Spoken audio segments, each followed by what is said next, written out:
Assalamualaikum warahmatullahi wabarakatuh. Perkenalkan, nama saya Nurif Atin, NIM 204105020. Saya dari kelas Ekonomi Syariah 2, Fakultas Ekonomi dan Bisnis Islam. Di sini saya akan menanggapi video dari Bapak Dr. Abdul Wadud Nafis, LC.MEI, selaku dosen mata kuliah Ekonomi Makro Islam dengan materi kebijakan fiskal dalam perspektif ekonomi Islam. Kebijakan fiskal memiliki peran penting, yaitu untuk mengetahui bagaimana pemerintah melakukan kebijakan-kebijakannya yang berkaitan dengan pajak dan subsidi dalam rangka meningkatkan pertumbuhan ekonomi dalam suatu negara. Kebijakan fiskal sendiri yaitu kebijakan yang dilakukan oleh pemerintah dengan cara meningkatkan atau mengurangi pendapatan dan belanja negara untuk mencapai tujuan tertentu, yaitu untuk mengurangi angka pengangguran dan mencapai target pertumbuhan ekonomi.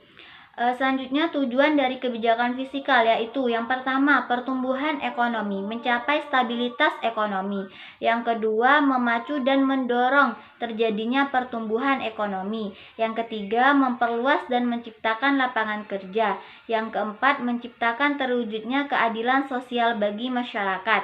Yang kelima, mewujudkan pendistribusian dan pemerataan pendapatan. Yang keenam, mencegah pengangguran dan menstabilkan harga. Kemudian jenis-jenis kebijakan fiskal. Yang pertama, ekspansi, di mana pemerintah banyak mengeluarkan uang pada masyarakat untuk meningkatkan perekonomian. Pemerintah memberikan subsidi atau bantuan. Yang kedua, kontraksional, yaitu di mana pemerintah mengurangi uang beredar atau meningkatkan pendapatan dengan cara meningkatkan persentase pajak dan mengurangi subsidi. Selanjutnya, komponen dari kebijakan fiskal, yaitu yang pertama, kebijakan perpajakan, yaitu apabila pemerintah ingin menaikkan pendapatan, maka pemerintah juga menaiki pajak. Yang kedua, kebijakan pengeluaran, di mana pemerintah akan menganalisis tentang pengeluaran yang terjadi dalam pemerintah. Yang ketiga, kebijakan investasi dan disinvestasi, di mana pemerintah mendorong masyarakat untuk investasi atau pemerintah memberikan bantuan pada usaha-usaha tertentu atau mengurangi pajak. Yang keempat, pengelolaan atau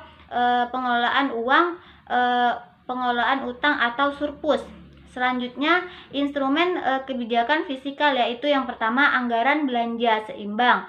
Yang kedua, pembiayaan fungsional yang bertujuan untuk menciptakan atau meningkatkan kerja. Yang ketiga, anggaran defisi atau fiskal ekspansi. Yang keempat, anggaran surplus atau kebijakan fiskal kontraktif.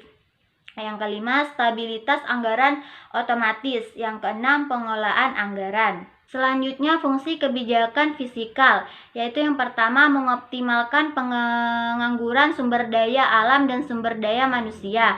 Yang kedua, mengoptimalkan kegiatan investasi. Yang ketiga, alokasi. Yang keempat, distribusi. Yang kelima, stabilitas. Dan yang keenam, pembangunan.